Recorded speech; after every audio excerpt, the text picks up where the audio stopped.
इस संसार में जब एक इंसान पूरे काम कर करके वो अपनी अवस्था में बूढ़ा हो जाता है तो उसको एक डर की भावना उसको डराने लगती है और वो सोचता है कि मैंने सारा समय गवा दिया और मैं क्या करूं। मैंने सारी ज़िंदगी पैसा कमाया, इतना कुछ किया, खाने पीने का साधन बनाया, गाड़ी ली, बंगला लिया, सब कुछ किया, मगर आज मैं अकेला सा हो रहा हूँ। अब कुछ मुझे दिखाई नहीं दे रहा कि मैं अकेला क्यों हूँ। कुछ दिन बाद मौत का सामना हो जाएगा और जिस काम के लिए मैं इस जमी पे आया था वो काम किया ही नहीं। कुछ तो है जो मुझे खींच रहा है, कहीं ना कहीं तो है जिस उधर मुझे जाना था और मैंने वो काम किया ही नहीं। मैं बेकार के कामों में लगा रहा, ऐसा कुछ उसको सताने लगता है। और वो अपने जो 4 भाई बंधु हैं उनमें जाते हुए भी वो अपने आप को अकेला ही महसूस करता है। वो अपनी बात करते रहते हैं मगर उसका अकेलापन उसको अंदर ही अंदर खाए रखता है।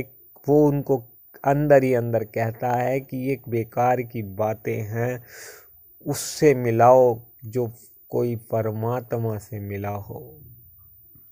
मौत का समय नजदीक है, ना जाने कब आ जाए, उससे मिला दो।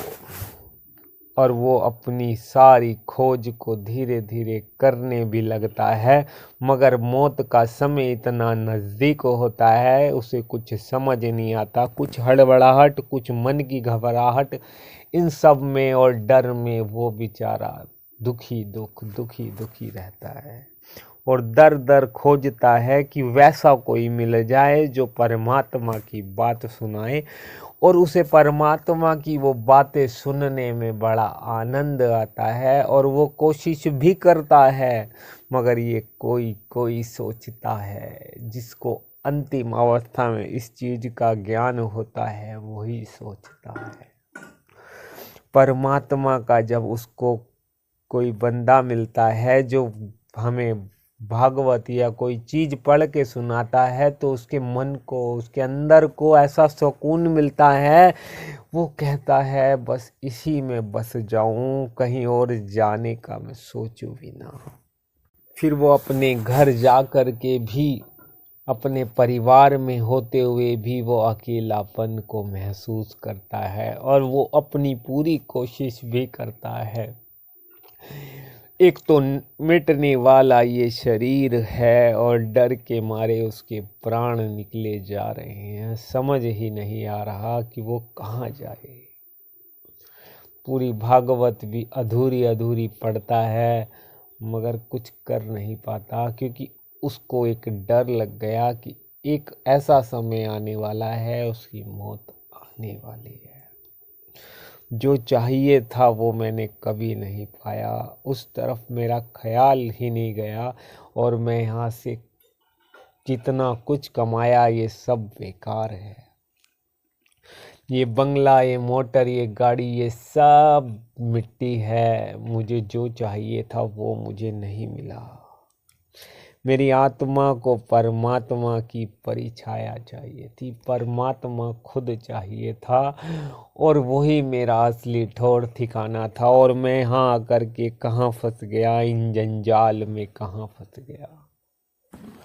मौत अब चौकड़ी मारने वाली है, वो कब आ जाए किसी का कुछ नहीं पता। और मैं अब कहाँ जाऊँ, किसको ढूंढूं, कहाँ ढूंढूं। ऐसी तड़प लेकर के वो हर उस बंदे के पास जाता है जो उसे मालिक की बात याद दिला सके। और वो दर दर भटकता है।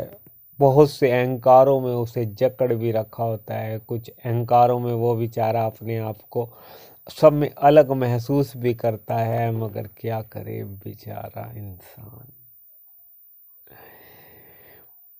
अपने दुख से दुखी नहीं था वो, बस अपने अकेलेपन से उसे अंतिम समय पे सताया जा रहा है, तड़प रहा है वो।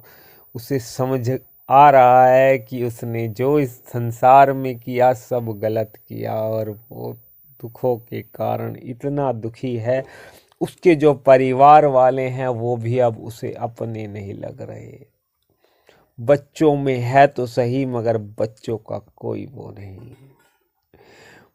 घरवाली, बच्चे और सारे संगी साथी हैं, खुश होते हैं, मगर उसके अंदर एक अकेलापन उसे खाए जा रहा है। और उसी दौरान किसी की मौत हो जाए तो वो इंसान अगर वहाँ जाता है तो वो निरंतर अपने बारे में ही सोचता है कि मुझे भी मरना होगा। 4 दिन बाद, 8 दिन बाद मेरे को भी बुलावा आ जाएगा और मुझे जाना होगा। उसके अंदर निरंतर यही बात चलती रहती है, और वो सब की सुनता रहता है, बोलना कुछ पसंद नहीं करता, और अंदर और बाहर दोनों तरफ वही चीज़ चलती है, मौत और मौत और मौत।